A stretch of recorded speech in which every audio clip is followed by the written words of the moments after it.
you insist that your dog work for the regular kibble. So this is called all food training. Think of the food as a paycheck. It's a primary reinforcer. And if your dog is getting their paychecks for free, they're on the trust fund, then they're going to have less reason to work for you and less reason to think that you matter. I get my food whether or not I do what she asks, so why should I bother? By giving my dog a reason to work for his food, I give my dog more incentive and I give myself more value. I'm the person who hands out the paychecks. So I literally measure my dog's food in the morning and I put them in Ziploc baggies, and throughout the day, for the various things we've worked on, they get pieces of food. So for my really big dog, Hank, he eats a lot of food. He's gonna get handfuls for sits. Chico only eats 3/4 of a cup total daily, so I'm gonna do it kibble by kibble. But my dogs work for their food, and if I was still crate training, I'd put breakfast. No, I'd probably do dinner.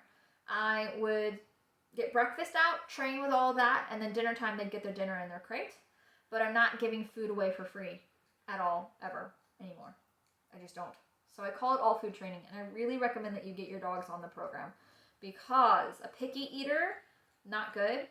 Giving money away for free, not good. And if your dog decides to blow you off and doesn't want to eat kibble, fine. Put the kibble back in the bag. See you later. You're not getting any extra until you get with the program.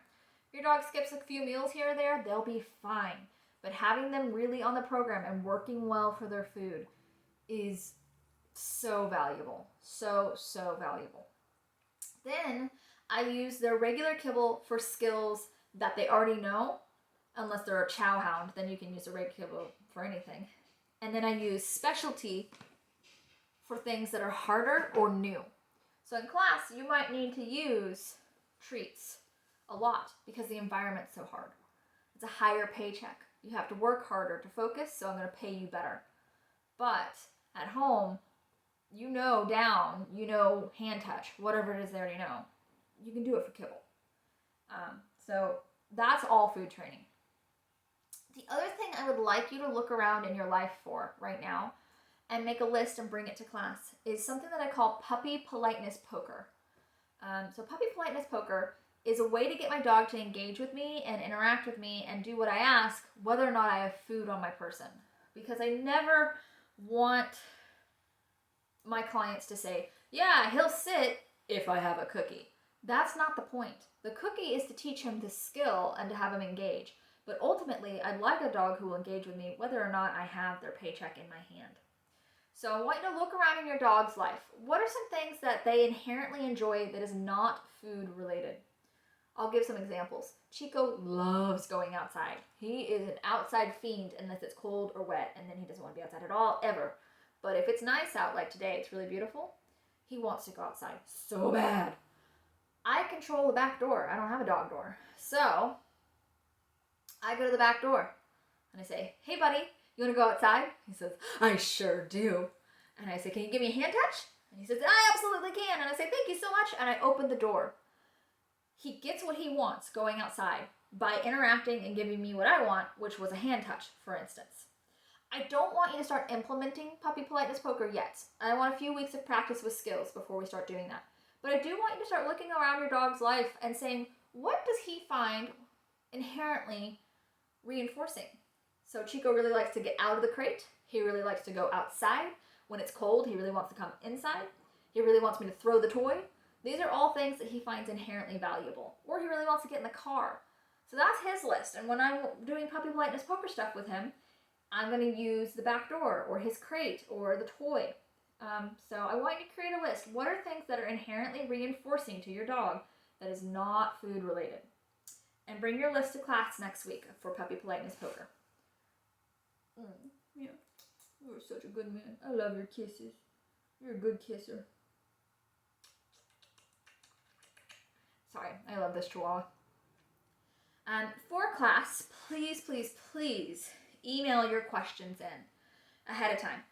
That way we make sure that I'll put it in the class curriculum. So if Bob emails his question into me before class, and it's about sits, I will work it into the class curriculum. After every class, I try really hard to have at least 5 minutes to answer questions, but sometimes we don't. Sometimes we work to the very end of class. So if you want to make sure your question gets answered, email it to me ahead of time and I'll fit it into the class curriculum. And that being said, your question could be very valuable to other people. You're all going through this puppy stuff together. So your question might help somebody else too. And of course, if you have questions during class, ask then as well. But anything that pops up during the week, email it in to me. Let's talk about equipment. So Chico's in a very ratty, he's getting a new collar soon, flat collar. I'll show you. Okay. See this? It's just a flat collar. There's nothing special about it. He just wears his tag on it. I do not walk him on this because I do not want to damage his trachea. He has a small trachea, and I think it's very dangerous to walk dogs on flat collars if they're too small or if they already have pre-existing medical conditions. So, bare minimum, your dog should be in a flat collar. The next step up is called a martingale collar. This is what Hank wears. So, martingale collar looks like there's no buckle. Some of them have buckles. And then they have this portion that the leash attaches to. And then, zoop, it can get tighter as needed. These were originally designed for greyhounds because their skull is the same width as their neck. So collars would come off of them really easily. They're considered non-slip collars, martingale collars, and they're a really good option for dogs who are big enough that their trachea is not in danger, but also maybe a little bit strong, they pull, or they're at risk of losing their collar because they can slip out of it.